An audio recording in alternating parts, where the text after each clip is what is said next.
Hello বন্ধুরা, এখানে যে মাছটা দেখতে পাচ্ছেন এটা হচ্ছে সার্ডিন।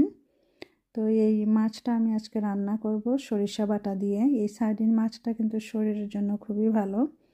আর এখানে আমি মশলাগুলো রেখে দিলাম: হলুদ, জিরা, মরিচের গুঁড়া, সরিষা বাটা আর একটু আদা। তো এই মশলাটা আমি 10 মিনিটস আগে গুলে রেখে দিলাম।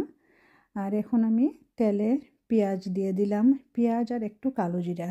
তো পেঁয়াজ আর কালো জিরাটা একটু ভেজে নিয়েই আমি গুলে রাখা মশলাটা দিয়ে দেব। তারপর মশলাটা আমি সুন্দরভাবে এই তেলের সাথে কষিয়ে নেব, যাতে সুন্দরভাবে আদার গন্ধটা বের হয়ে আসে। তারপর আমি ঝোলের পানি দিয়ে দিলাম, একদম ফুটন্ত গরম পানি, কয়েকটা কাঁচামরিচও দিয়ে দেব।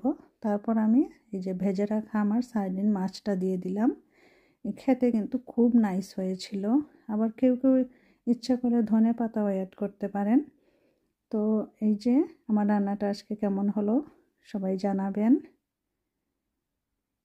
খেতে কিন্তু দারুণ হয়েছিল।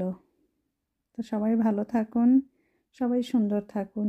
আমার পেজের সাথে থাকার অনুরোধ রইল। Thank you.